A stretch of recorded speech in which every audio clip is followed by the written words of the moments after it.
naman, ang ating pamagat ay double dead na PhilHealth.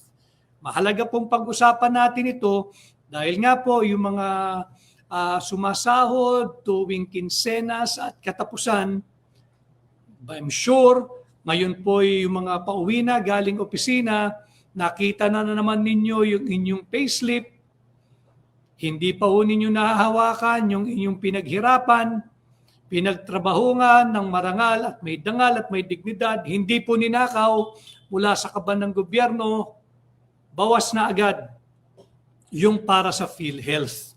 Kaya minarapat ko po na pag-usapan natin muna ngayon itong double dead na PhilHealth.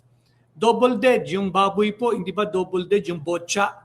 Yung botsa. Kasi po, talagang parehong yung botsa o yung double dead na baboy at itong pambababoy na ginagawa sa atin, itong double dead na PhilHealth, pareho po parehong nangangamoy, umaalingasaw, mabaho, double dead ho yung PhilHealth. And before I proceed, mababanggit po natin dito mamaya, may mga kinuha po tayong mga information din, credit of course kay yung mahusay na kolumnista si Jarius Bondok.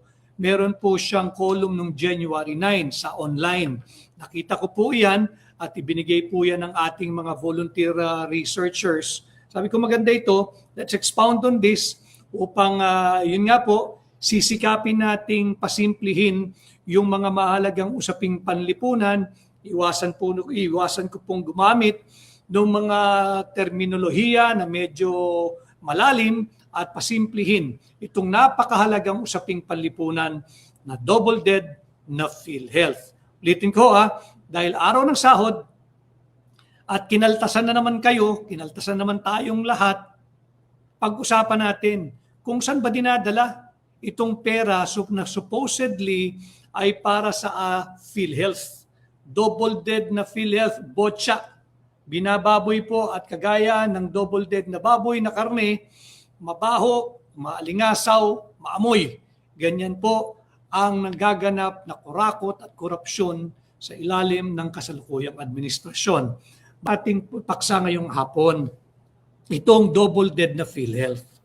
Alam mo ninyo, mahalaga sa atin na malaman na simula ng naging presidente, nahalal na presidente si BBM, ginawa po ng kanyang administrasyon, of course, with his full knowledge and consent, ginawa po nilang gatasan o cash cow o milking cow, kung ano man po ang gusto ninyong itawag dyan, itong PhilHealth.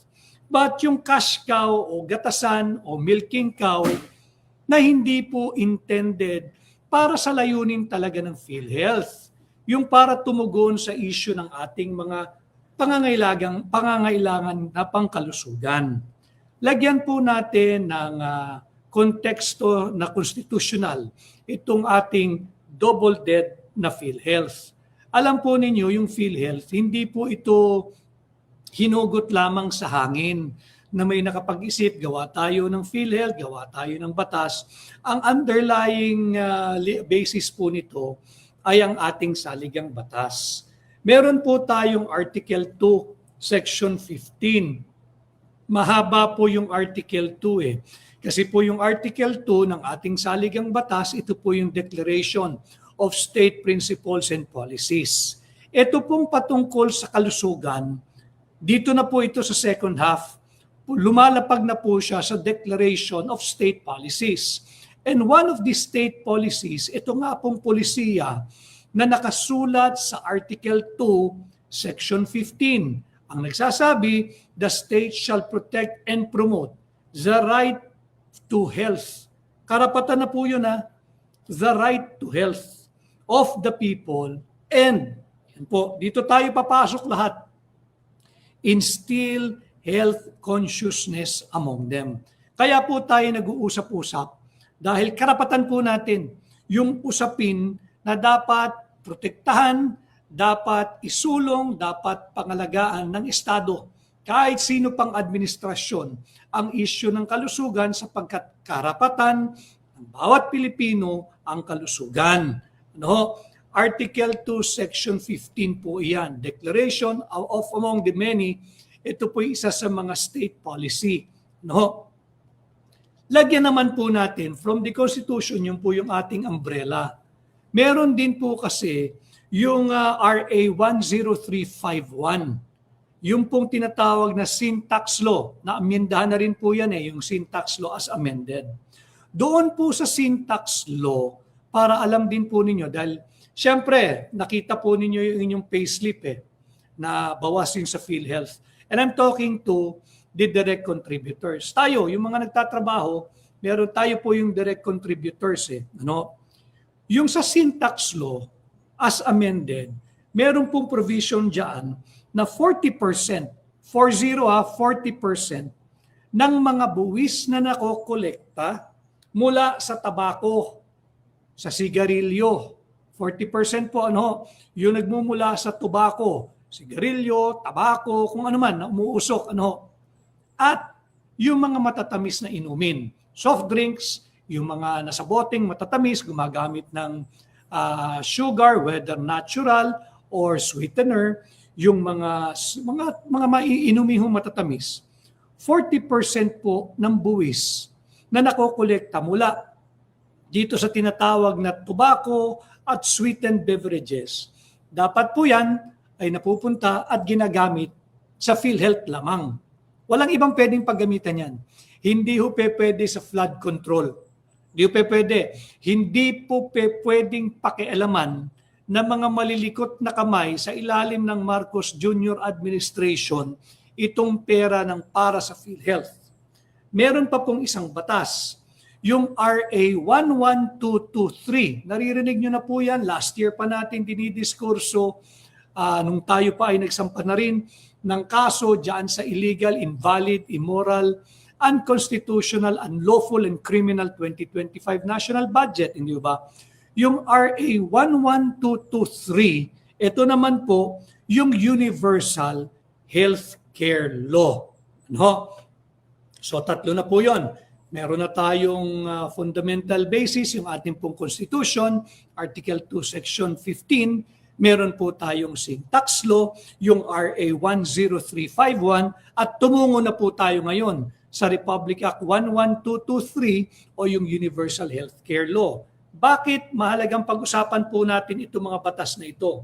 Dahil mamaya ipakikita ko sa iyo kung paano tayo binobotsa ng bangkaroteng Marcos Jr. Administration pagdating sa pera nating lahat. Yung sa Universal Healthcare Law. Nakasulat po kasi diyan sa batas na yan, 60% ng mga buwis na nakokolekta galing sa alcohol products, mga inumin. Lahat ng klaseng inumin na may alcohol, 60% ng nakokolekta dapat ibigay sa PhilHealth. Okay? Pangalawang aspeto, ito mahalaga ito. Yung share po ng PAGCOR. Yung PAGCOR ho kasi, yung regulator ng lahat ng sugalan dito sa Pilipinas, lahat ng casino, lahat ng mga online casino, land-based casino, yung 50% na remittance ng PAGCOR sa national government coming from their annual income, yung income po ng PAGCOR taon-taon, yung 50% po ng riniremit nila sa national government, dapat po iyan, walang ibang patutunguhan kung hindi sa PhilHealth. Pondo natin lahat, whether ikay direct contributor o indirect contributor. Yung pangatlong aspeto, kung PAGCOR 50%, yung PCSO, yung Philippine Charity Sweepstakes Office, 40% po ng kanyang charity fund, pagkatapos na po ng documentary stamp tax, 40%. Dapat po yan walang ibang patutunguhan kundi sa PhilHealth lamang. So pag nakita ninyo kung gaano dapat kalaki yung pera na ibinibigay sa PhilHealth, hindi po lahat ito natutupad. Makita ninyo, yung PAGCOR, bakit 50% ng kanyang riniremit sa national government dapat napupunta sa PhilHealth? Mandated po yan ng RA 11223, yung Universal Healthcare Law. Ganon din po, yung 40% na charity fund ng PCSO, dapat yan diretso sa PhilHealth. Bakit ginawa ng ganun ng batas? Kasi nga ho, babalik tayo doon sa Article 2, Section 15, yung declared state policy na meron yung karapatan po nating lahat. Nabigyan tayo ng Estado ng proteksyon at isulong nila yung ating right to health at yung ating karapatan na maging health conscious tayong lahat. Pati po yung issue ng kalusugan, dapat conscious tayo. Bakit ginawang ganun ng batas? Kasi nga po, ayaw ng batas ng Universal Healthcare Law ng any similar or parallel institution kagaya ng PhilHealth. Isa na nga lang ho, universal nga eh. Universal nga, hindi naman sinabing semi-universal. Universal Healthcare Law. There should only be one. PhilHealth po iyan. Ito pong ganitong reasoning behind the law. Kalaban po nito yung MAIF-IP. Lahat ng mga, lalo na yung indirect contributors. Wala pong walang discrimination. Dito po sa ating pahina talagang open na usapan. Lalo na po yung mga indirect contributors. Pag-uusapan din natin mamaya yung direct contributors. Yung mga sumahod po ngayong araw. Ayaw ho kasi ng batas na nagtatag sa PhilHealth. Yan, yung sourcing ng funds yan, malinaw po dyan. Wala dapat kalaban ang PhilHealth. Isa lang yan. Universal Healthcare Law nga ang tawag. Universal. Lahat tayo. Kasi po may pang-apat na aspeto yan. Meron pong tinatawag na automatic enrollment. Lahat po tayo ay miyembro ng PhilHealth. Lahat po tayo dapat ay nakikinabang sa PhilHealth. Kaya, isang malaking pangbubudol itong linalaman ng 2026 budget na naman ng Marcos Jr. Administration kung saan binuhusan ng malaking pondo yung MAIF-IP. Yung MAIF-IP. Ito po yung medical assistance for indigents and mga nangangailangan po ng tulong. Doon po sa budget ngayong taon, doon po sa NEP, yung budget po ni Bongbong Marcos na sinumite niya sa Kongreso, yung MAIF-IP sa NEP, 24.2 billion lamang. Nung dumaan po ito sa 2026 BISCAM, yung BICAM pa rin po yan. Wag ho kayong maniwala na malinis po itong budget ng 2026. From 24.2 billion, President's budget po ito, tinira na naman po ng Bicameral Conference Committee. Ginawa po nilang 49.16 billion. At pagdating dito sa pinirmahan ng kasalukuyang administrasyon, total of 51.6 billion. Mahalagang alam po ninyo, yung may mga pencil, yung gustong mag-notes, meron pong inangat na 113% increase yung MAIF-IP ng 27.4 billion ang inangat.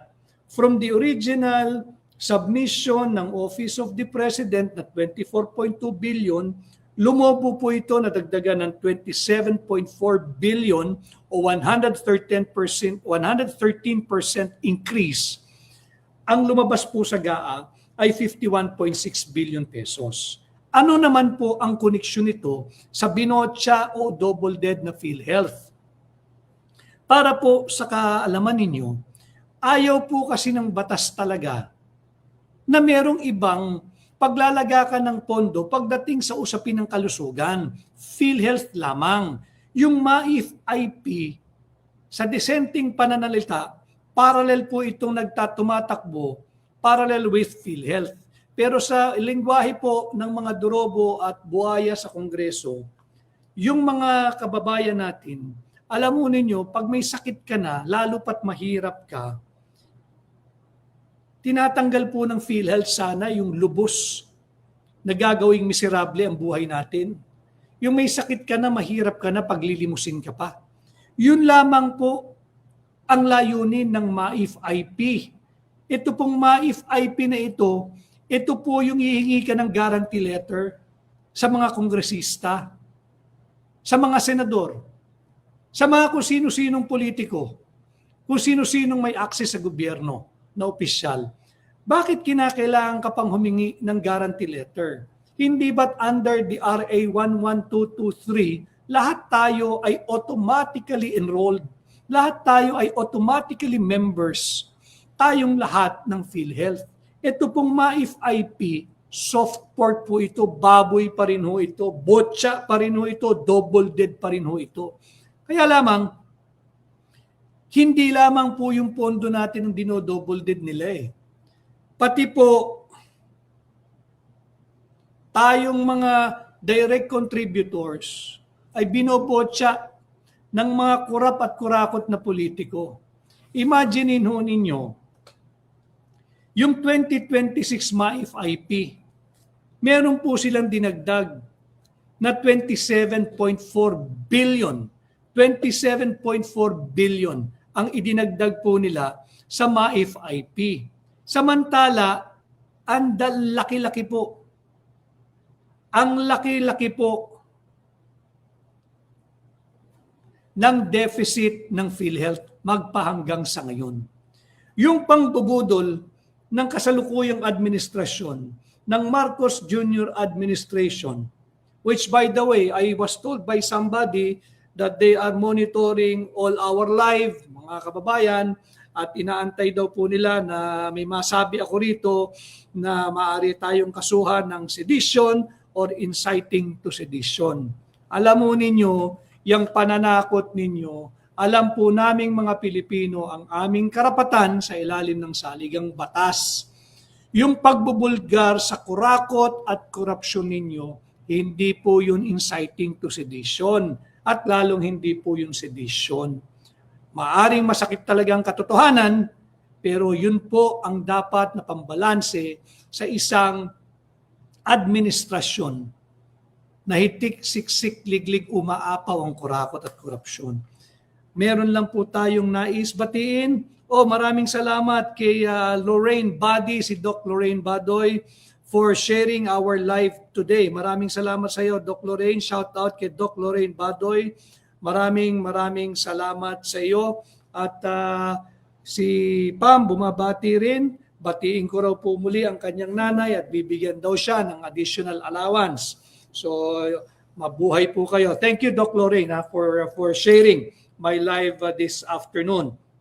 So, yung PhilHealth Fund po ngayong 2026, ang nakalagay po sa GAA, yung pinirmahan ni BBM, 129.8 billion. Dito na po papasok yung double dead, yung pambubotsa, pati po sa ating mga Pilipino. Ang problema ho ng administrasyong ito, hanggang sa ngayon, negative na po sila eh.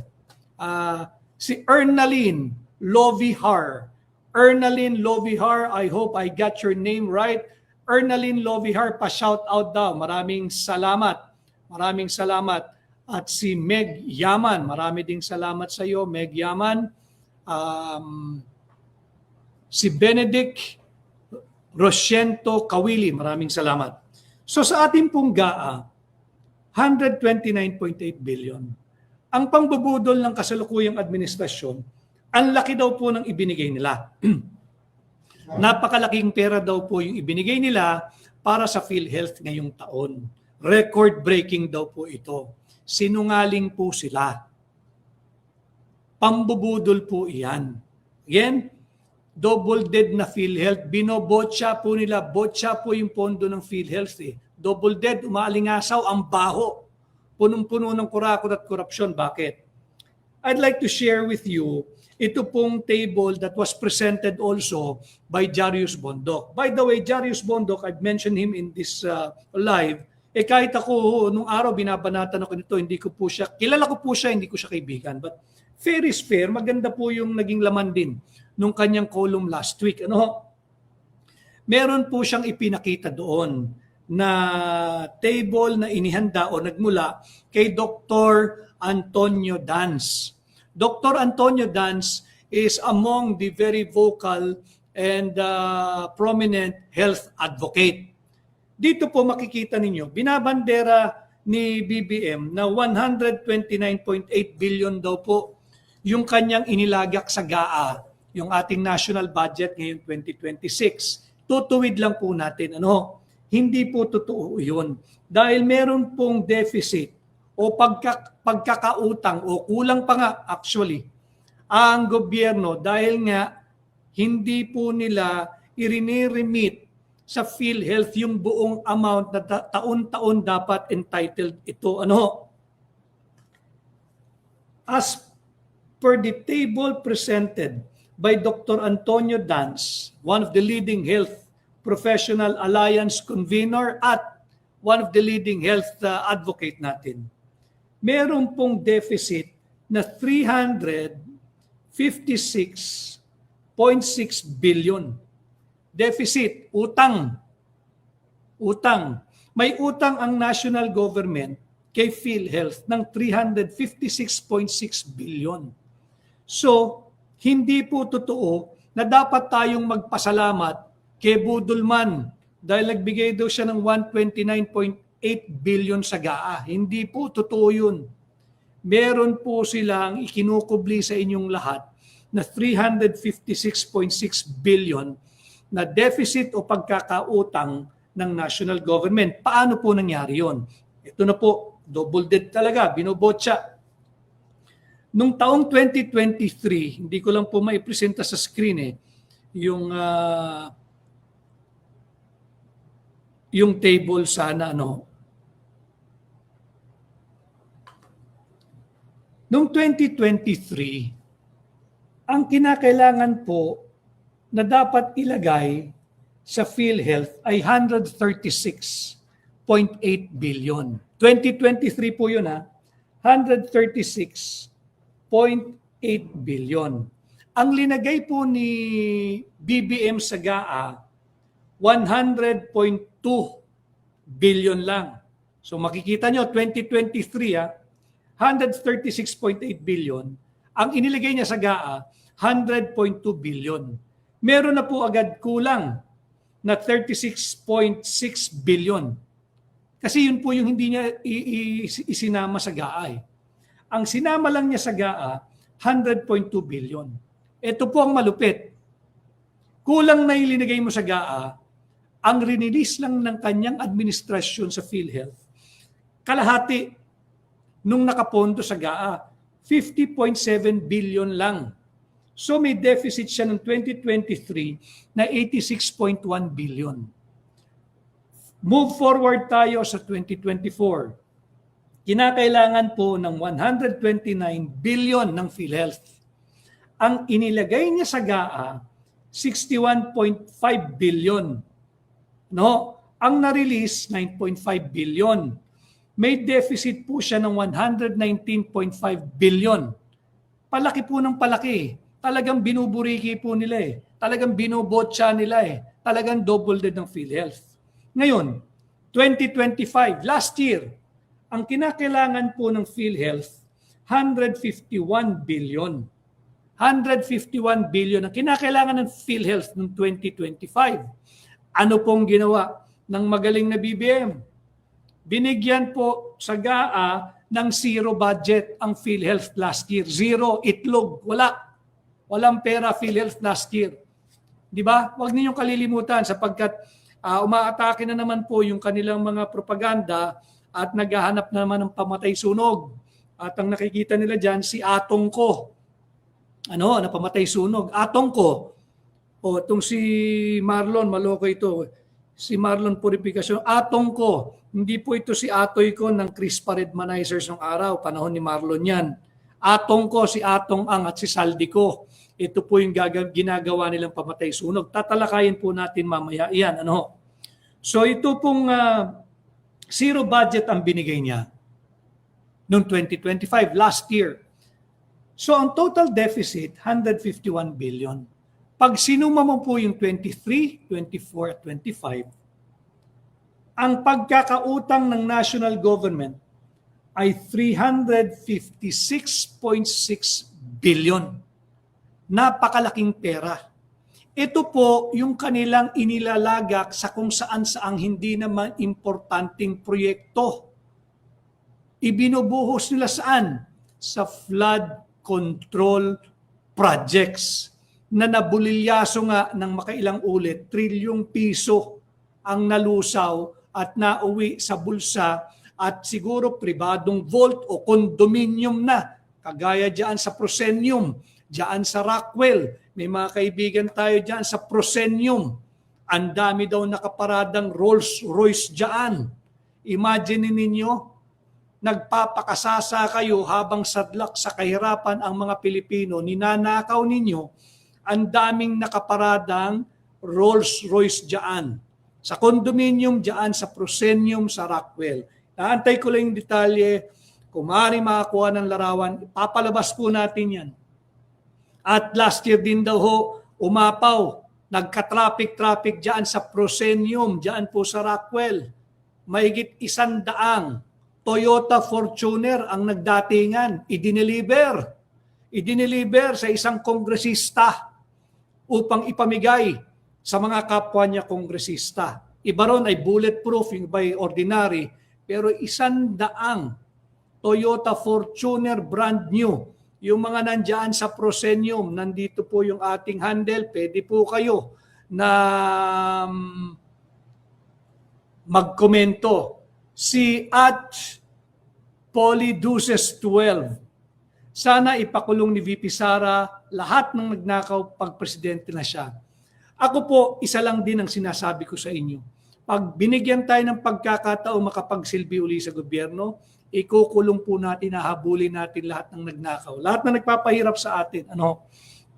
So, base po sa table na ipinakita sa column ni Jarius Bondok, sa kanyang online column, at nagmula po ito kay Dr. Antonio Dans, health advocate, health professional alliance convener at isang kilalang health advocate, meron pong deficit na 356.6 billion ang national government sa PhilHealth. Ngayon, alam po ito ni BBM at alam din po ito, problema niya na kung hindi niya alam, we presume that he knows because he is the president at siya yung siyang primarily task to enforce all laws of the land. Violator numero 1 po yan . Ang kasalukuyang miyembro po ng PhilHealth, i-check niyo po ito, ang source po natin ay yung PhilHealth website. Kagaya nga po ng aking sinabi, dito po sa ating pahina, sinisikap ko po na mabigyan kayo ng tamang information. We do our share of research. Angelica V. Davila, kamusta ka? Maraming salamat. Bati lang ho tayo para mabawasan. Alexa Soroka, maraming salamat. At meron din ako nakita kanina, may nagpadala po ng mensahe. Batiin ko lang ho hanapin ko lang.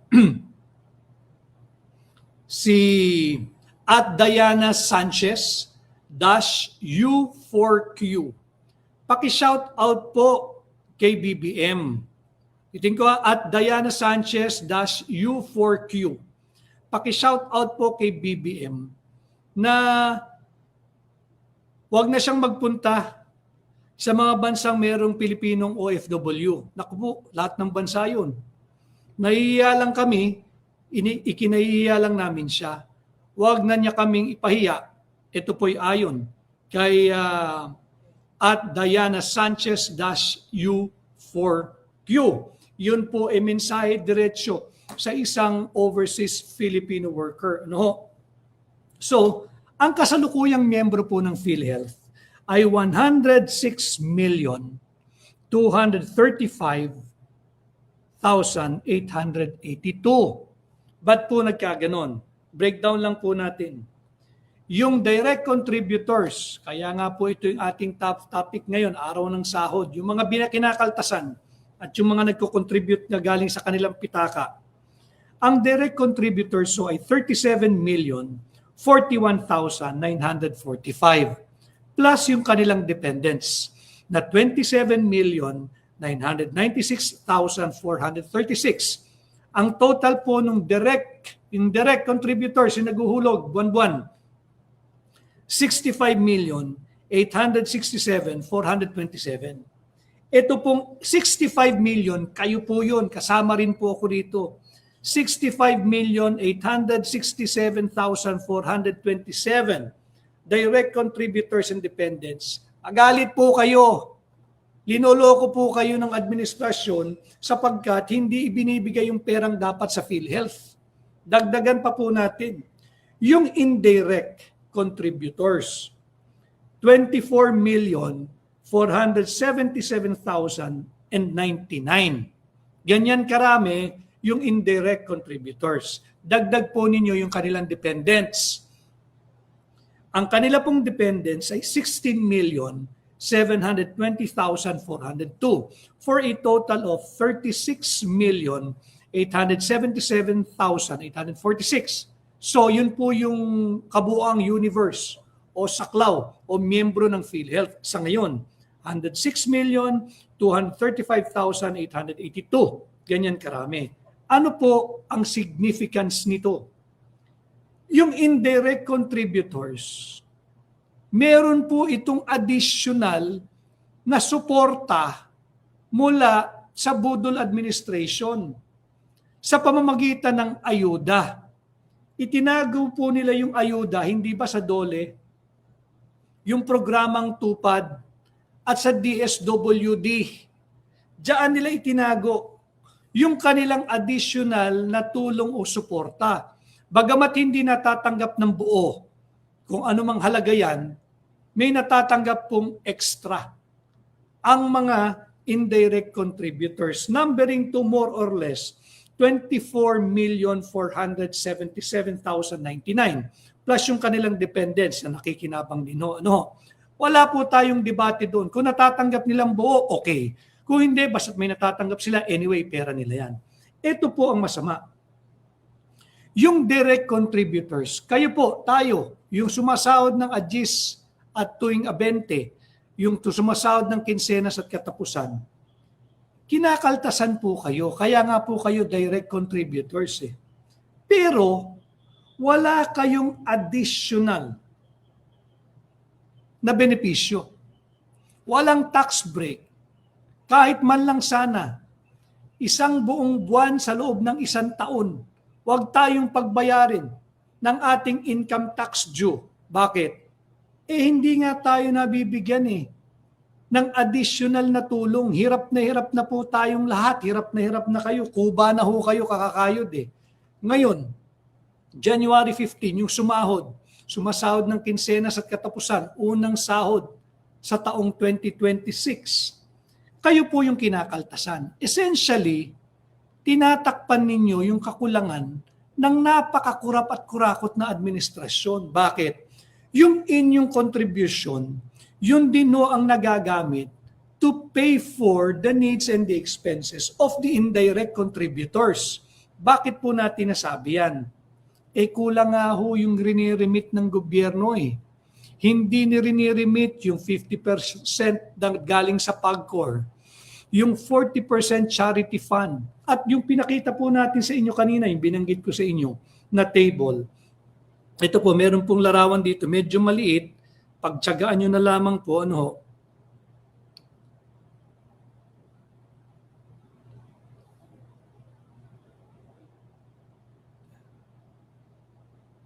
yung table po kanina na binabanggit ko.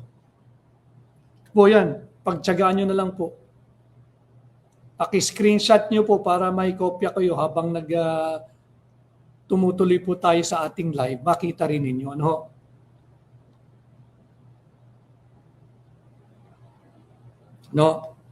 So dyan, ang significance po nito, may nauwi pa ho ba kayong sahod? Bukod dito sa kinakaltas sa PhilHealth, wala pong additional na benepisyo yung mga manggagawa, yung mga empleyado.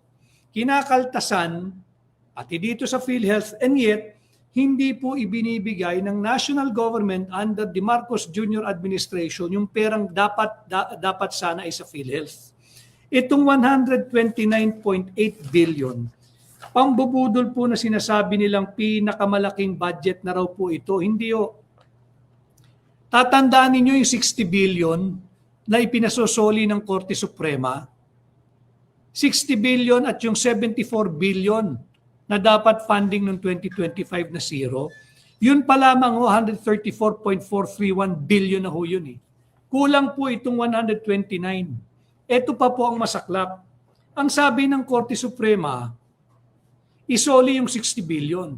Kung saan man po nila linagak, kung saan nila tinago, dapat binawi nila, ibinalik nila sa PhilHealth. Napakatalamak po talaga ang pambubudol. Yung 60 billion, kinuha na naman po sa inyo. Kinuha na naman po sa inyo. Kinuha na naman po sa atin. Inilagay sa GAA. Isinama sa GAA ng 2026. Ibig sabihin, galing na naman yun sa buwis na ating binabayaran. Buwan-buwan.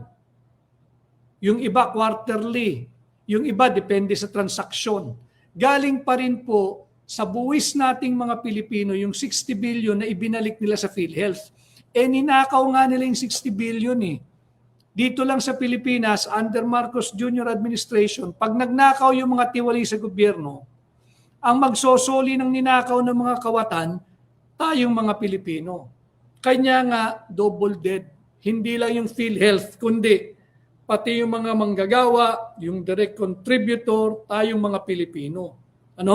Ano po yung prueba natin?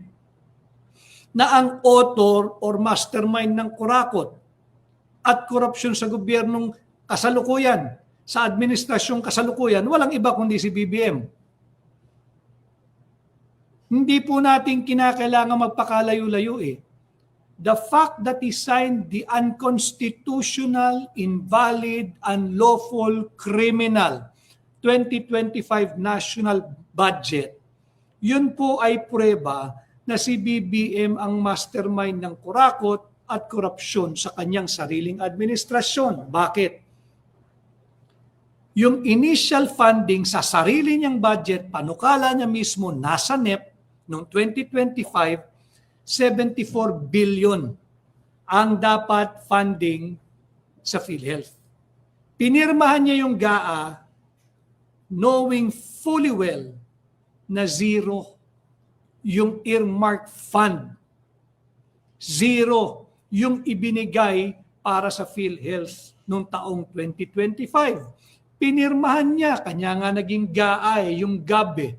O hindi ba, ikaw mismo ang mastermind o author ng malawakang kurakot at korupsyon sa ilalim ng iyong pamumuno at administrasyon.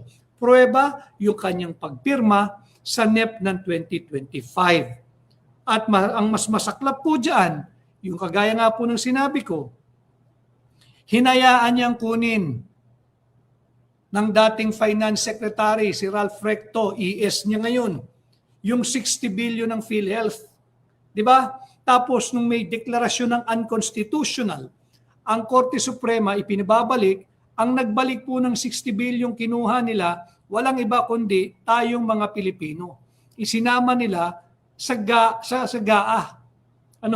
Kaya naman, hindi rin po titigil yung mga iba't ibang sangay at sektor ng ating lipunan. Tatandaan ninyo, December 2021, courtesy of Business World, hindi ba?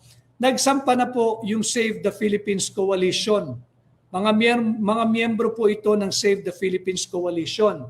Nagsampa na po ito ng plunder at malversation laban kay Ralph Recto, kasalukuyang Executive Secretary at dating Secretary of Finance.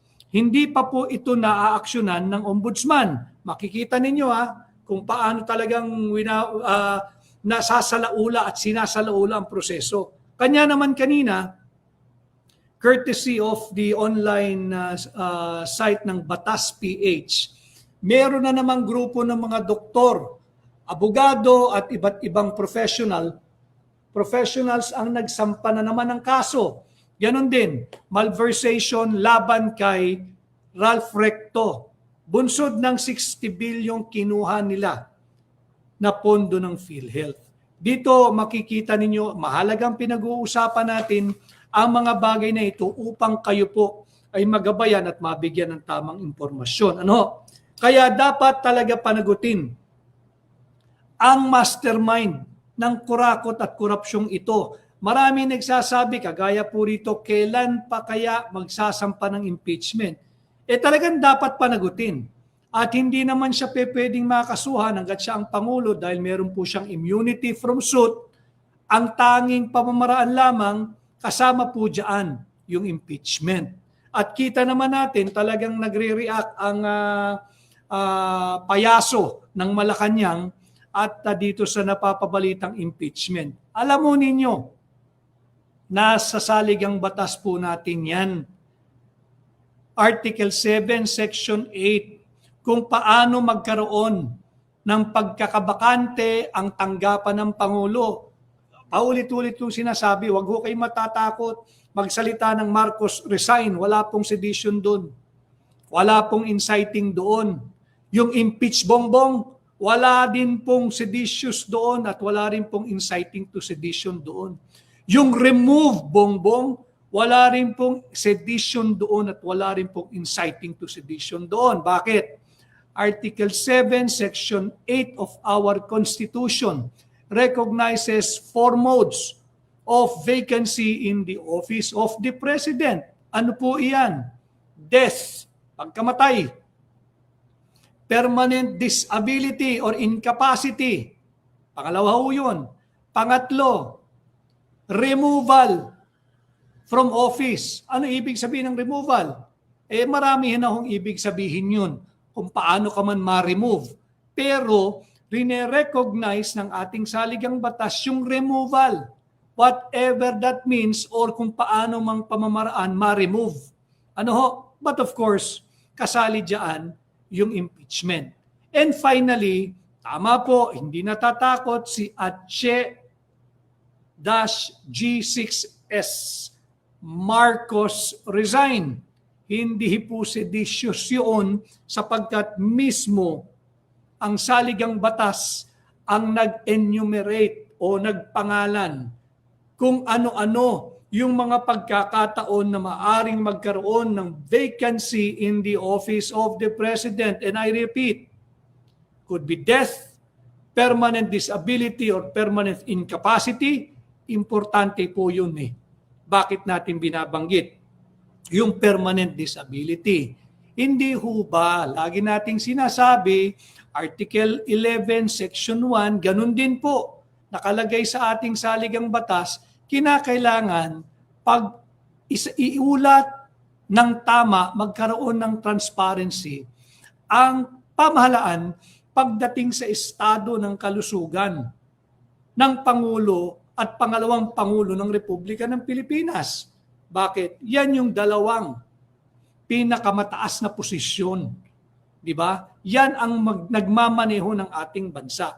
Kaya mahalaga na magkaroon ng isang transparency pagdating sa state of health ng Pangulo. Di ba yung mismong kanyang ate ang nagsabi sa lahat ng Pilipino sa isang public address yung issue ng drug addiction, importante talaga na magkaroon ng pagsusuri sapagkat po yung drug addiction hindi lamang po krimen yan. Hindi lamang po social problem yan. Mental disorder po iyan. Sakit po iyan sa pag-iisip. So, nandyan yung death, permanent disability, removal from office, could be by impeachment, at resignation. No? So, wala pong sedition doon. Huwag po kayo matakot. By the way, pakikita ko rin po ito sapagkat nakikita natin talagang nakakatakot po yung estado ng ating ekonomiya sa ngayon. Kahapon po ay nagsara weakest peso value in history. Kahapon po ito, kahapon. Ang piso kontra dolyar kahapon ay 59.44. Ngayong araw ho, nagte-trade po yung dollar halos pareho 59.43 hanggang pagbibili ka ho ng $1 kanina, di ko lang alam kung magkano nagsara ang trading ngayong araw. 59.63. Umabot na po sa bentahan ang $1, 59.63. So, January 15 na po.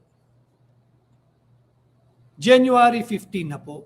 Hindi pa rin lumalabas, hindi pa rin na ilalathala yung ating fourth quarter of 2025 GDP. Usually po yan, yung first 10 days of the month lumalabas na. Ito po, hindi pa lumalabas. But according to BSP, 3.8% ang GDP ng fourth quarter. Meron din pong inilabas na forecast. Forecast pa lang dahil wala pang figure na inilalabas eh. Yung Philippine Institute for Development Studies, 5% po ang ating GDP for 2025. Napakababa po sa readjusted target na 5.5 to 6.5%. Bakit? Mali po yung direksyong sinusuong ng ating pamahalaan. Papakita ko po sa inyo. Bukod dyan, sa binotsa o double dead na PhilHealth. Si Atong Ang at saka si Saldico, Atong ko, pamatay sunog. Panay na lang po pamatay sunog ang administrasyon ni Bongbong Marcos. Headline nila, may manhunt kay Atong. Nais daw po nilang i-extradite si Saldico mula sa Portugal o kung nasaan man si Saldico. Si Atong at si Atong ko, maaari po, si Saldi may pananagutan sa batas. Si Atong Ang ibinibintang yung missing sabongero. Kung meron siyang pananagutan sa batas, dapat niyang harapin at dapat niyang panagutan. Wala po tayong debate doon. Pero hindi pwedeng gamitin lamang yung istorya ni Atong ko, pamatay sunog. Ginagawa ninyong bumbero si Atong ko. Hindi na po tatalab yan. Ang gustong makita naming mga Pilipino, lumipas na ang December 15. Sinabi, may makukulong, magpapasko sa kulungan. December 15, may makukulong. Tiyak yan. Pagtitiyak ni BBM. Lumipas na po ang December 15. Lumipas na po ang Pasko. Lumipas na po ang bagong taon, 2026 na, at lilipas na rin ang January 15, 2026. Nasaan na yung makukulong? Hanggang ngayon, demoralisado hindi lamang but especially ang mga empleyado ng DPWH. Bakit? Ikinulong ni BBM yung mga ordinaryong empleyado para lang meron siyang maipakita sa atin mga Pilipino. Mali ho yun. Nasaan si Martin Romualdez? Yan ang gustong makita ng sambayan ng Pilipinong makulong. Isyuhan ng warrant of arrest. Nasaan si Manny Bonoan? Nasaan si Manny Bonoan? Pagkatapos ninyong palabasin ng bansa, dali-dali, si Ping Lacson susubpinahan daw pag hindi nagpakita sa Senate Blue Ribbon Committee hearing sa Lunes, i-issuehan daw po nila ng show cause siguro or warrant na rin at pananagutin. Drama po iyan, kaya tinutuwid po natin ang lahat ng patuloy na propaganda ng gobyernong ito. Again, ulitin ko propaganda versus memory. Ang Marcos administration, panay propaganda. Panay propaganda. Tayo po, memory, gamitin natin. Nasaan si Amina Pangandaman? Nasaan yung miyembro ng Sweetheart Deal? Amina Pangandaman, Adrian Bersamin, Trigib Olaybar, itong triangle na ito. Nasaan yung special envoy to China na pinangalanan ng Robert Bernardo na Yusek ng DPWH na ang pangalan ay Maynard Ngo, na tumanggap, tahasang sinabi ni Robert Bernardo, tumanggap ng napakalaking halaga, 200,000,000 piso. Tumanggap kay Robert Bernardo yung Maynard Ngo. Ito ang dapat ninyong huntingin, yung manhunt ninyo. Di ba? Hindi kung sino-sino. Nasaan yung Edwin Garjola? Nag-freeze account kayo after a long lull. Nailabas na niyan yung pera. Nailabas na niyan yung pera. Huwag ninyo kaming budulin. Ngayon, magkakaroon daw ng Senate Blue Ribbon. Pamatay sunog din ho yun. Tanungin ninyo, si Ping Lacson, nasaan yung poster boy niya ng korupsyon? Nasaan yung kanyang poster boy ng substandard flood control projects? Nasaan yung kanyang poster boy ng ghost flood control projects? Tanungin niyo si Ping Lacson. Mainit siya kay Manny Bonoan, dapat lang. Pero kinakailangan patas at parehas.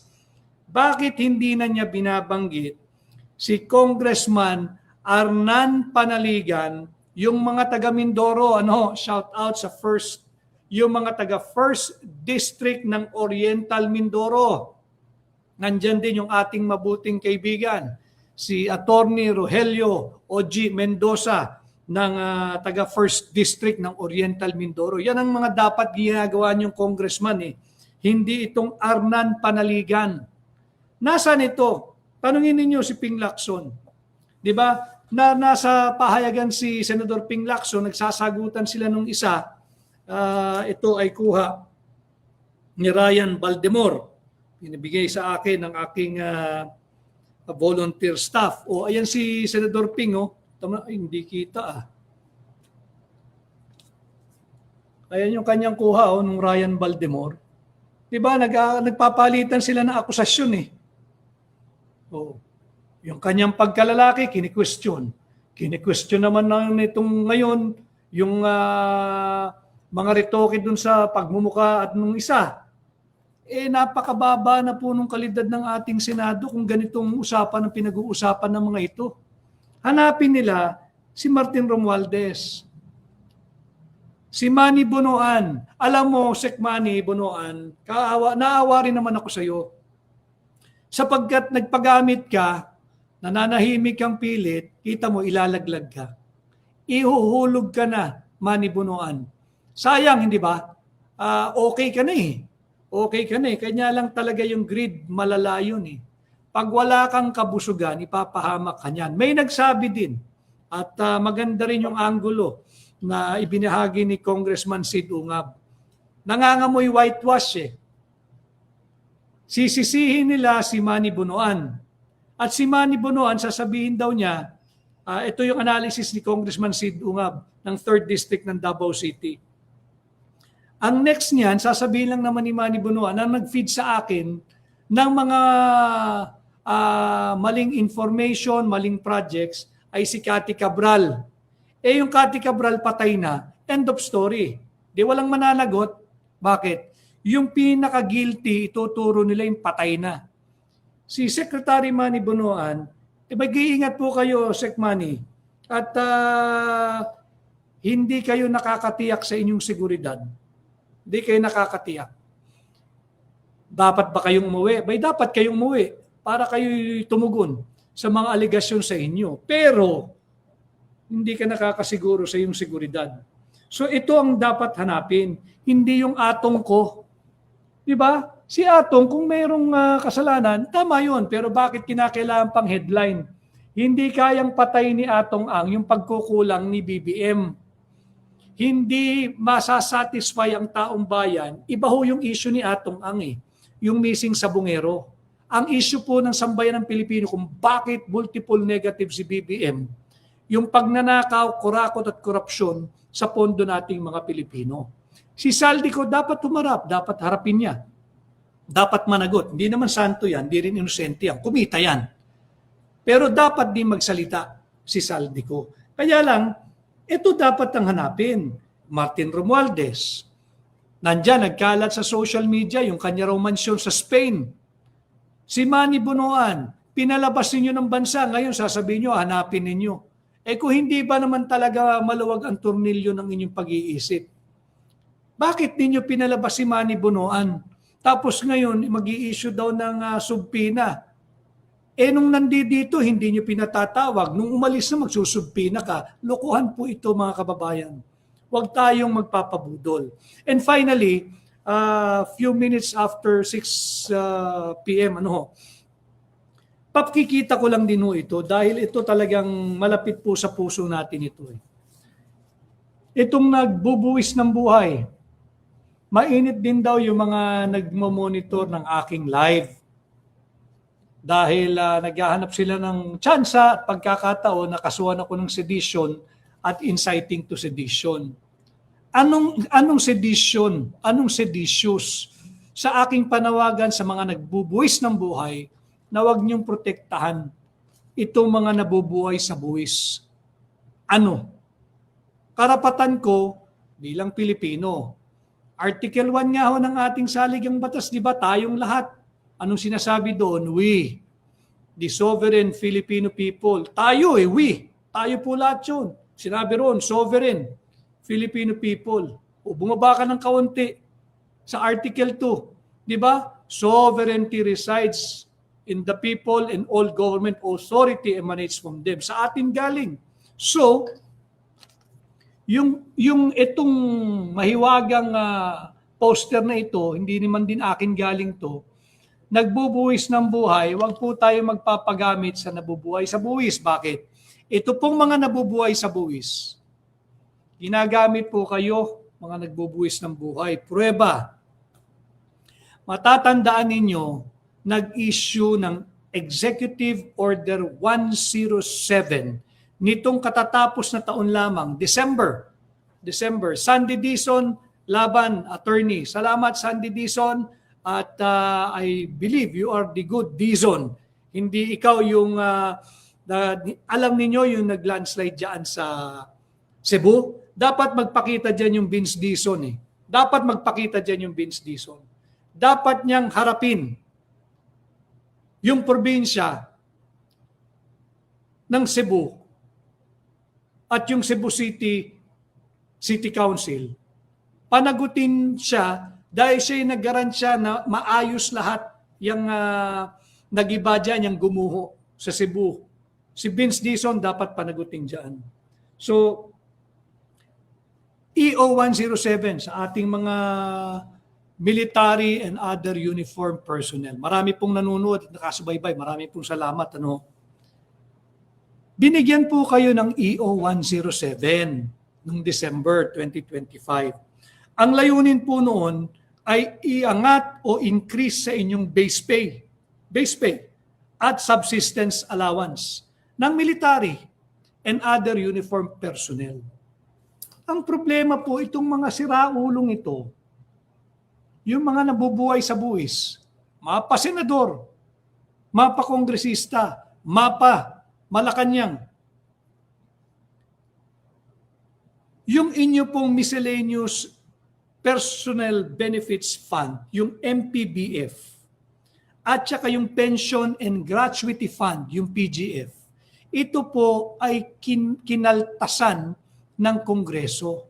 Litin ko Executive Order 107, increasing the base pay and subsistence allowance ng military and other uniformed personnel. Pero tingnan ninyo kung paano kayo binubudol ng mga nabubuhay sa buwis. Yung Miscellaneous Personal Benefits Fund, yung MPBF, at saka yung Pension and Gratuity Fund, kinaltasan ito ng Kongreso. Ngayon, saan nila linagay yung kinaltas? Para lang po maunawaan ninyo. Kawawa naman na papaglaro at nagagamit yung ating mga military and uniformed personnel. Binawasan po, kinaltas yung MPBF at saka yung Pension and Gratuity Fund. Linagay po yung isang malaking halaga, yung 43.2 billion. 43.2 billion diyan po sa unprogrammed appropriation na ang layunin po ay for payment of personnel benefits. Ito po maganda. Pagkatapos magpalabas ng EO 107, pakitang tao lang po yun. Palabas lamang po yun. Naglabas ng EO 107 noong Disyembre taong 2025. Pagdating po nitong GAA 2026, direct veto.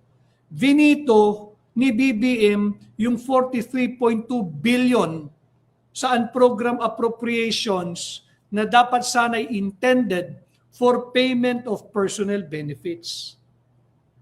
Paano mo papatupad ang EO 107?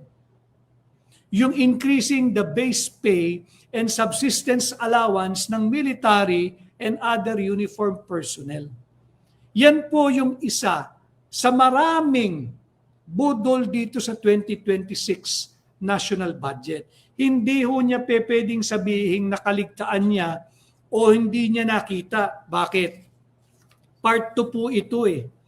Di ba ang drama nila uli that the executive department, that the president, that BBM is thoroughly reviewing the legality of the 2026 GAB, the proposed national budget, seeing to it that it will conform to the Constitution and to all relevant laws.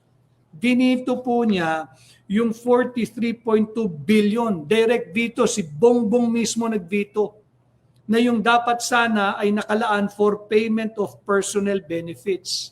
Saan ninyo ngayon kukunin yung laman ng EO 107 na pinirma ni BBM noong 2025 December lamang, increasing the base pay and the subsistence allowance of the military and uniformed personnel. Saan kukuha ng pondo? Bakit ko pinapakita muli ito? Dahil itong mga ito, inuna nila yung soft pork nila. Hirap na sila sa flood control projects, hirap na sila sa infra, nakabantay tayong lahat eh.